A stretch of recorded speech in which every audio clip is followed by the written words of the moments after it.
जय हिंद दोस्तों। स्टडी 99 के इस यूट्यूब चैनल पर आपका स्वागत है। दोस्तों, आज हम पढ़ेंगे राजस्थान का इतिहास और राजस्थान को इतिहास के बारे में संपूर्ण जानकारी प्राप्त करेंगे, डीप तरीके से पढ़ेंगे। और राजस्थान के इतिहास के अंदर हम जानेंगे कि कौन कौन से यहाँ पर राजवंश हुए थे और उसका किस क्षेत्र पर बाहुल्य रहा था, अधिकार रहा था। तो ये सब जानने के लिए आप वीडियो के अंत तक बने रहिए। तो आज हम देखते हैं राजस्थान का इतिहास, जिसके अंदर हम जानेंगे कछुआ वंश को। कछुआ वंश को जानेंगे, इतिहास की उत्पत्ति किस प्रकार हुई थी, यार कछुआ वंश की उत्पत्ति किस प्रकार हुई थी और इतिहास बोलते किसे है। तो वीडियो के आप अंत तक बने रहिए। आज हम शुरू करते हैं राजस्थान का इतिहास। सबसे पहले हम देखते हैं कि इतिहास किसे कहते हैं। तो इतिहास है वो मूलतः दो शब्दों से मिलकर बना है, इति और हास से। इति का मतलब होता है पहले, हास का मतलब होता है जो निकल चुका है, या फिर हम कह सकते हैं कि घटित हो चुका है, घटित हुआ। तो यानी मानव के वे क्रियाकलाप जो पहले किसी समय में घटित हो चुके हैं या बीत चुके हैं, हमें उसे इतिहास कहते हैं। मानव के द्वारा किए गए वे क्रियाकलाप जो पहले घटित हो चुके हैं, हमें उस सामान्य भाषा में क्या कहते हैं, इतिहास कहते हैं। तो अब हम जानते हैं इतिहास के बारे में। तो राजस्थान का इतिहास का जनक किसे कहते हैं, भारतीय इतिहास का जनक किसे कहते हैं, उन सब चीजों के बारे में। तो हमने देख लिया इतिहास की, यानी इतिहास की किस प्रकार इतिहास को व्यक्त करते हैं। तो इति और हास दो शब्दों से मिलकर बना है। अब हम देखते हैं, सबसे पहले हम विश्व इतिहास का जनक देखते हैं। विश्व इतिहास का जनक, विश्व इतिहास का जनक है वो कहते हैं हेरोडोटस को। हेरोडोटस विश्व इतिहास का जनक हेरोडोटस को कहते हैं, जिसकी जो पुस्तक है उस पुस्तक का नाम है हिस्टोरिका। इसकी जो पुस्तक है उसका नाम है हिस्टोरिका। यानी याद करने का फार्मूला देखें कि विश्व के अंदर कौन होता है, हीरो होता है। तो विश्व इतिहास का जनक कौन हो गया, हीरो नाम से हेरोडोटस, और इसकी पुस्तक का नाम है हिस्टोरिका। अब हम देखते हैं भारत इतिहास का जनक। भारत इतिहास का जनक, भारत इतिहास का जनक कहते हैं वेद व्यास को। और जिसने रचना की थी महाभारत की, वेद व्यास की जो पुस्तक है उसका नाम है महाभारत।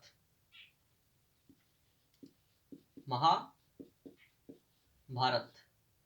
अब हम देखते हैं राजस्थान इतिहास का जनक। राजस्थान इतिहास का जनक, और जो राजस्थान इतिहास का जनक कहलाते हैं वो कहलाते हैं colonel James Tod. Colonel James Tod की पुस्तक का नाम है कर्नल जेम्स टोड। और इनकी जो पुस्तक का नाम है वो काफी परीक्षाओं में पूछा जाता है, इंपॉर्टेंट पुस्तक है, the annals and antiquities of Rajasthan. The annals and antiquities Rajasthan. और इसी पुस्तक का जो दूसरा नाम मिलता है हमें, वो मिलता है द सेंट्रल ब्रेस्टलर Rajput state of India. The central ब्रेस्टलर राजपूत स्टेट ऑफ इंडिया। तो हमने देख लिया कि विश्व इतिहास का जनक हेरोडोटस को कहते हैं, जिसकी पुस्तक का नाम हिस्टोरिका है।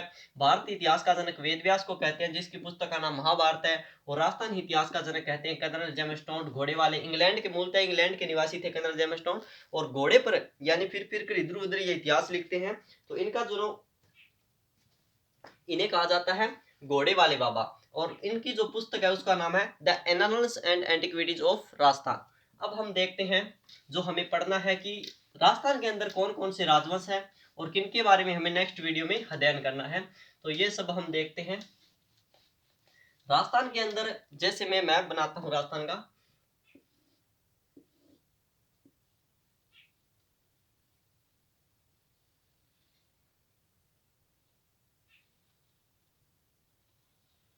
ये मानो राजस्थान है। राजस्थान क्या करती इससे संबंधित मैंने वीडियो पहले डाल दी थी, यानी जिलों क्या करती संबंधित वो आप प्लेलिस्ट में जाकर देख सकते हैं। ये जैसे राजस्थान है, और राजस्थान में सबसे पहले यहाँ है जयपुर। जयपुर ने जिस राजवंश ने शासक किया था उनका नाम है कछवाहा वंश। कछवाहा वंश। और यहाँ है मेवाड़। मेवाड़ ने जिस राजवंश ने शासक किया था उसके हमें दो नाम मिलते हैं। एक तो हुई थी गुहिल वंश, यहाँ पर दो वंश हुए थे, एक तो हुआ था गुहिल वंश और एक हुआ था सिसोदिया वंश।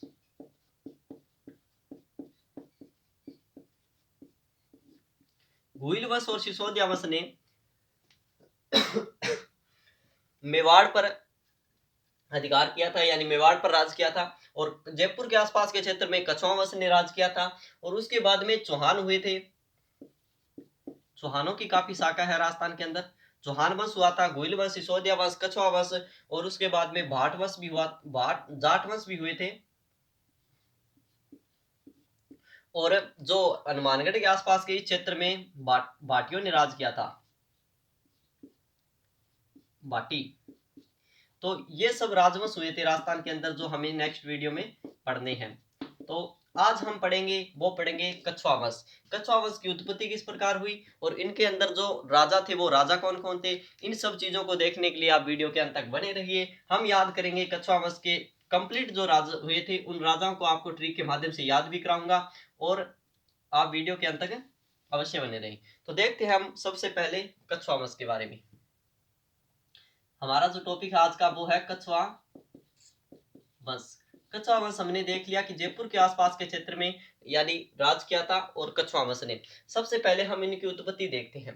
कछुआ वंश की जो उत्पत्ति हुई थी, भगवान श्री राम के दो पुत्र थे। एक का नाम लव था और एक का नाम कुश था। और कुश के जो वंशज है वो आगे चलकर कुशवा कहलाए। और कुशवा का जो हमें परिष्कृत रूप मिलता है वो मिलता है कछुआ। तो जो कछुआ है वो भगवान श्री राम के कुश के पुत्र यानी कुश के वंशज मानते हैं स्वयं को। तो भगवान श्री राम के कुश के वंशज मानते हैं कछुआ स्वयं को। तो हम कह सकते हैं कि भगवान श्री राम के कुश से यानी इनकी उत्पत्ति हुई थी, कछुआ वंश। अब हम देखते हैं कछुआ वंश ने सबसे पहले क्या किया। यहाँ पर जो पहला शासक आता है उसका नाम है तेजकर्ण। तो सबसे पहले मैं आपको संपूर्ण शासक याद करवा देता हूं कि हमने इसके अंदर जो इंपॉर्टेंट शासक हुए थे वो कौन कौन से हैं। तो सबसे पहले यहाँ पर जो शासक आता है वो आता है तेजकर्ण। तेजकर्ण, और इसे दूसरा नाम इसका मिलता है दुलेराय। इसके बाद में जो अगला शासक होगा वो होगा कोकिलदेव। तेजकर्ण का पुत्र था कोकिलदेव। पृथ्वी सिंह, बारमल, भगवान दास,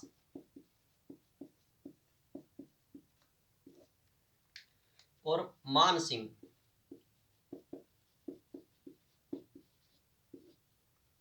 मिर्जा राजा जय सिंह, मिर्जा राजा जय सिंह है। मैं आपको संपूर्ण याद करवा दूंगा किस तरीके से याद करना है, वो ट्रिक बताऊं, उस ट्रिक पर आपको गौर करना है तो आपके ये याद हो जाएंगे। तो मान सिंह, मिर्जा राजा जय सिंह, सवाई जय सिंह, सवाई जय सिंह, और उसके बाद में ईश्वरी सिंह, माधो सिंह, और जो अगला राजा था वो था माधो सिंह के बाद में प्रताप सिंह,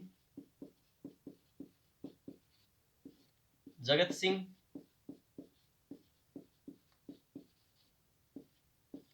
राम सिंह, माधो सिंह सेकंड। यानी जो एक वंश के अंदर जो दो राजा एक नाम के हो जाते थे, जो दूसरा राजा होता था उनके आगे सेकंड लग जाता था। तो एक माधो सिंह पहले हुआ था और एक माधो सिंह सेकंड है, और अंतिम जो था वो था मान सिंह है। ये भी मान सिंह पहले हो गया था इसलिए मान सिंह सेकंड। अब इनको याद करते हैं। और इतने जो मैंने राजा लिखवाए हैं जैसे तेजकर्ण, कोकिलदेव, पृथ्वी सिंह, भारमल, भगवान दास, मान सिंह, मिर्जा राजा जय सिंह, सवाई जय सिंह, ईश्वरी सिंह, माधो सिंह, प्रताप सिंह, जगत सिंह, राम सिंह, माधो सिंह और मान सिंह, ये जो इंपॉर्टेंट शासक हुए थे। इनके अलावा भी हुए लेकिन लगभग परीक्षा में यहीं से प्रश्न आता है। तो ये इंपॉर्टेंट शासन है। सबसे पहले हम देखते हैं कि कछुआ है वो कहां पर शासक किया था इसने, जयपुर में।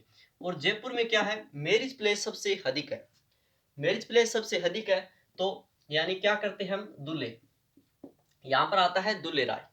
दुल्हे को हमने किस पर बिठाया, कोकिल पर, क्योंकि मेरिज प्लेस अधिक है इसलिए हमारे पास क्या, घोड़ी कम पड़ गई, निकासी के लिए घोड़ी का प्रयोग करते हैं, तो हमारे पास घोड़ी कम पड़ गई तो हमने किस पर बिठा दिया, कोकिल पर। और कोकिल पर बिठाया तो भार ज्यादा है इसलिए किस पर गिरा, पृथ्वी पर। याद कर रहे हैं कि तेजकर्ण सबसे पहले दुल्हे राय आता है, फिर कोकिल देव आता है, फिर पृथ्वी सिंह आता है। पृथ्वी पर गिरा तो पृथ्वी का क्या बढ़ गया, भार बढ़ गया। भार बढ़ गया तो किसने उठाया, भगवान ने। उठाने का काम कौन करते हैं, भगवान, तो भगवान ने उठाया। उसके बाद में भगवान ने क्या किया, इसका मान किया। मान किया तो वह क्या हो गया, उसकी जय जय होने लगी। मान किया तो उसकी जय जय होने लगी, और जय हुई तो वो स्वागुणा हो गया, यानी स्वाई जय सिंह आ जाएगा।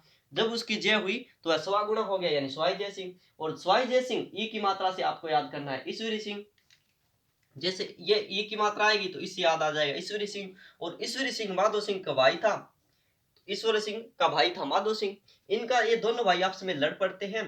तो जो इतिहास में पढ़ेंगे हम आगे कि ये दोनों भाई आपस में लड़ पड़ते हैं, इनका प्रताप समाप्त हो जाता है। और प्रताप समाप्त हो जाता है तो आपको आगे एक ट्रिक याद रखनी है, उस ट्रिक का नाम है जरा मामा। तो जय से आ जाएगा अपना जगत सिंह, रा से आ जाएगा राम सिंह, और माँ से आ जाएगा माधो सिंह, माँ से आ जाएगा मान सिंह। अब हम देखते हैं सर्वप्रथम डीप तरीके से कछुआ वंश को लेकर स्टार्ट करते हैं। तो एक बार पुनः रिपीट कर देता हूं कि जयपुर में दूल्हे ज्यादा है, उसे हमने कोकिल पर बिठाया, कोकिल पर बिठाया तो पृथ्वी पर गिरा, पृथ्वी का भार मट गया, भगवान ने उठाया, भगवान ने उठाकर उसका मान किया तो उसकी जय हुई, जय हुई तो वो सवा गुणा हो गया, और सवा गुणा हो गया तो ई से इस सवा गुणा हो गया, ई की मात्रा से ईश्वरी सिंह, ईश्वरी सिंह का भाई माधो सिंह, उसका प्रताप खत्म हो जाता है। उसके बाद में जरा मामा आते हैं तो जगत सिंह, राम सिंह, माधो सिंह और मान सिंह। अब हम देखते हैं इनके वंश को लेकर, अब हम कछुआ वंश को देखते हैं संपूर्ण। सबसे पहले प्रश्न पूछा जाता है कि ये जो, यानी इनका एक ध्वजा थी, ध्वजा थी इनकी, पहले होती थी 5 रंग की ध्वजा, और उस ध्वजा का रंग था 5। जब मान सिंह, हमने पढ़ा था मान सिंह काबुल अभियान पर जाता है तो उस ध्वजा को सफेद रंग का कर देते हैं, सफेद रंग का कर देते हैं। लेकिन ये 5 रंग कौन कौन से थे, पहले परीक्षा में पूछे जाएंगे क्रम देकर। तो इन 5 रंगों में था हरा, नीला, लाल,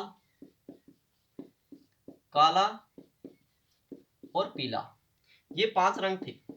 इनकी ध्वजा पहले 5 रंग की होती थी, उनमें हरा, नीला, काला, लाल और पीला, ये रंग प्रयुक्त थे। लेकिन मान सिंह जो काबुल अभियान पर जाता है तो इसे एक रंग, सिंगल रंग का कर देता है, सफेद रंग का। अब प्रश्न आता है कि इनका मूल वाक्य क्या था।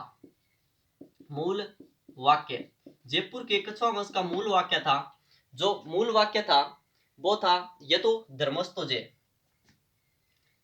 यतो धर्मस्थो जय, ये तो मेवाड़ के महाराणाओं का था। लेकिन इनका जो मूल वाक्य था वो था जो दृढ़ राखे धर्म तिहि राखे करता, जो दृढ़ राखे धर्म तिहि राखे करता,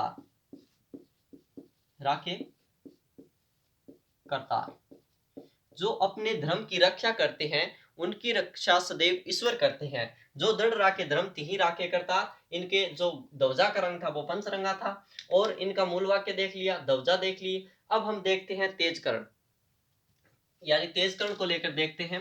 तेजकर्ण से संबंधित जो प्रश्न पूछे जाते हैं, सबसे पहला इनका जो आदि पुरुष है, मूल पुरुष है, वो है तेजकर्ण। तेजकर्ण, तेजकर्ण का जो बचपन का नाम या वास्तविक नाम, तेजकर्ण का इसका जो बचपन का नाम था वो था दुल्हे राय, वास्तविक नाम था तेजकर्ण। दुल्हे राय सबसे पहले क्या करता है, जैसे राजस्थान के अंदर जब ये आता है,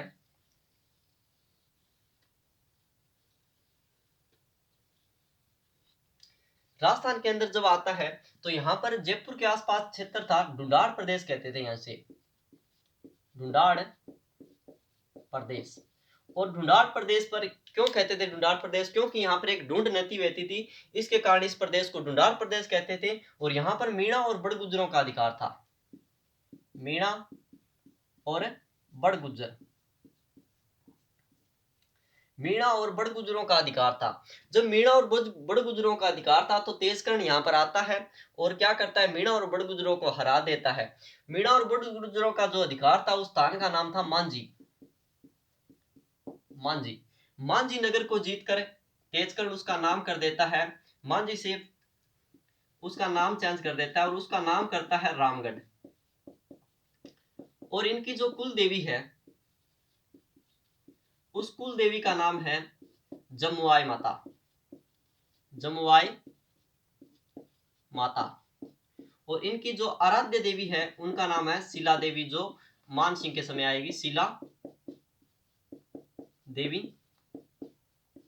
तो इनकी जो कुल देवी है जमुआई माता, वे मांझी में अपनी माता का मंदिर बनवाता है। मांझी का नाम चेंज करता है रामगढ़, और रामगढ़ में जमुआई माता का मंदिर बनवाता है। इसके कारण ये जो रामगढ़ है ये कहलाया जमुआ रामगढ़, जमुआ रामगढ़। और जमुआ रामगढ़ परीक्षा में पूछा जाता है कि जैसे जमुआ रामगढ़ क्यों प्रसिद्ध है, तो इसे कहते हैं ढूंढाड़ का पुष्कर, ढूंढाड़ का पुष्कर। और ढूंढाड़ का पुष्कर कहने के पीछे क्या कारण है, क्योंकि यहाँ पर सर्वाधिक अत्यधिक जो गुलाब की खेती होती है, इसलिए इसे कहते हैं ढूंढाड़ का पुष्कर। जिस प्रकार पुष्कर में गुलाबों की खेती होती है गुलाब की, उसी प्रकार यहाँ भी सर्वाधिक पुष्पों की, या फिर हम कह सकते हैं वो गुलाब की खेती होती है, इसके कारण इसे बोलते हैं ढूंढाड़ का पुष्कर, जमुआ रामगढ़ को। अब हम देखते हैं कि मांझी को जीतकर उसका नाम रामगढ़ कर देता है, मीणा और बड़गुजरों को हराता है और अपनी माता कुल देवी का, माता का जो मंदिर बनवाता है, इसलिए जमुआ रामगढ़ कहलाया। और जमुआ रामगढ़ को कहते हैं ढूंढाड़ का पुष्कर। अब हम देखते हैं तेजकर्ण हो गया वास्तविक, इसे तेजकर्ण को बोलते हैं संस्थापक। पूछ लिया जाए कि कछुआ वंश का संस्थापक कौन है, तो तेजकर्ण संस्थापक,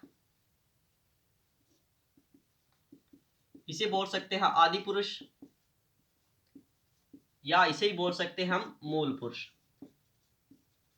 आदि पुरुष, मूल पुरुष, संस्थापक, यह कहा जाएगा। यानी कछुआ वंश का आदि पुरुष कौन है, तेजकर्ण। मूल पुरुष कौन है, तेजकर्ण। और इनका वास्तविक नाम क्या था, तो दुले राय। दुले राय इनके बचपन का नाम है, वास्तविक नाम इसका था तेजकर्ण। अब हम अगले देखते हैं, तो अगला जो शासक बनेगा वो बनेगा कोकिल देव।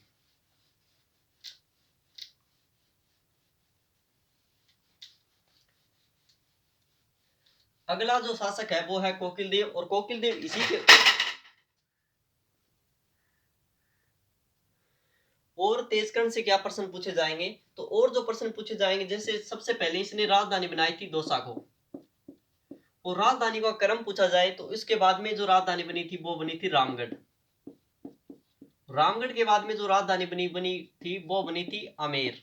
आमेर लगभग 500 वर्षों तक राजधानी रही थी, यानी 1727 तक रही थी। और 1727 में जो राजधानी बनाई गई थी वो बनाई गई थी जयपुर। जयपुर जो हमारी वर्तमान की राजधानी है, जयपुर। जयपुर कब बनाई गई थी, 18 नवंबर 1727, 18 नवंबर 1727 में ये राजधानी बनी थी। और आज वर्तमान में भी हमारी राजधानी है। तो सबसे पहले दौसा, फिर रामगढ़, फिर आमेर, फिर जयपुर, फिर जयपुर बनी थी, इतनी राजधानी थी। जैसे दौसा सर्वप्रथम बनती है वो तेजकर्ण बनाता है, रामगढ़ को तेजकर्ण बनाता है, और आमेर है ये राजधानी कोकिल देव बनाते हैं। तो अब हम देखते हैं कोकिल देव को। ये जो दुले राय है वो 1137 में यहाँ पर संस्थापक मूल पुरुष है, 1137 में रखता है अपनी नींव। और उसके बाद में प्रश्न पूछा जाएगा कोकिल देव पर। कोकिल देव, कोकिल देव, कोकिल देव ने सर्वप्रथम 1207 में यहाँ पर आमेर को आकर, यहाँ पर आमेर को अपनी राजधानी बनाता है। और आमेर को राजधानी बनाता है, ये लगभग है वो 500 वर्षों तक राजधानी रहता है, 500 वर्षों तक राजधानी रही थी आमेर। 1207 में आमेर को अपनी राजधानी बनाता है कोकिल देव। और इनका जो पिता थे वो थे तेजकर्ण। कोकिल देव के जो पिता थे वो थे तेजकर्ण। और कोकिल देव ने अंबिकेश्वर मंदिर का निर्माण करवाया था, अंबिकेश्वर मंदिर का निर्माण करवाया।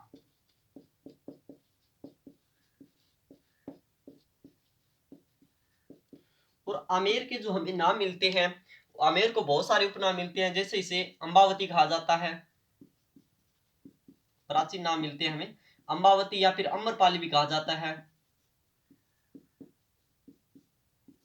आमेर को अम्बावती कहते हैं, अम्रपाली कहते हैं। ये लगभग 500 वर्षों तक राजधानी रही थी। कोकिल देव यहाँ पर आता है, 1207 में अपनी राजधानी बनाता है और अंबिकेश्वर मंदिर का निर्माण करवाता है। और यादवों से कोकिल देव ने बेड़च और एक नाम और लिया जाता है, उसके अंदर हम देखते हैं विराट और बेड़च को जीता था। विराट और बेड़च को जीता। तो विराट का जो हमें यानी एक यात्री है हवेनसोंग है, ये चीनी यात्री है, चीनी यात्री। हवेनसोंग ने अपनी यानी इसकी जो पुस्तक है उसका नाम है शियुकी। शियुकी पुस्तक में विराट का जो नाम प्रयुक्त करता है वो करता है, जैसे पारयात्र नाम प्रयुक्त करता है, पारयात्र। विराट का जो नाम हवेनसोंग ने शियुकी अपनी ग्रंथ शियुकी में जो नाम प्रयुक्त किया था उसका नाम है पारयात्र। और जो बीनवाल का नाम प्रयुक्त किया था, बीनवाल, उसका नाम प्रयुक्त किया था पिलोमोलो। अब जो अगला शासक है वो हमने ट्रिक के हिसाब से देखा था कि कोकिल पर बिठाया तो वो कहां गिरा, पृथ्वी पर। अब हम देखते हैं पृथ्वी सिंह को। अगला जो राजगद्दी पर बैठा था वो शासक था पृथ्वी सिंह। दुल्ले राय, कोकिल देव, ओबाग। अगला जो शासक बैठा है वो है पृथ्वी सिंह है। और पृथ्वी सिंह है उससे संबंधित जो प्रश्न आते हैं कि पृथ्वी सिंह के जो पुत्र थे वो 12 पुत्र थे और 12 पुत्रों के हिसाब से इसने आमेर को 12 भागों में विभाजित कर दिया था। और जो आमेर है वो 12 कोटड़ी नाम से प्रसिद्ध हो जाता है। तो पृथ्वी सिंह के कितने पुत्र थे, 12 पुत्रों के हिसाब से 12 भागों में बांट दिया। तो वो भाग कौन कौन क्या कहलाए, 12 कोटड़ी।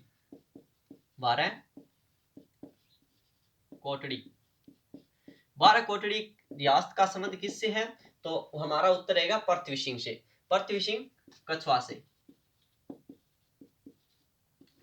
और पृथ्वी सिंह ने क्या किया था, तो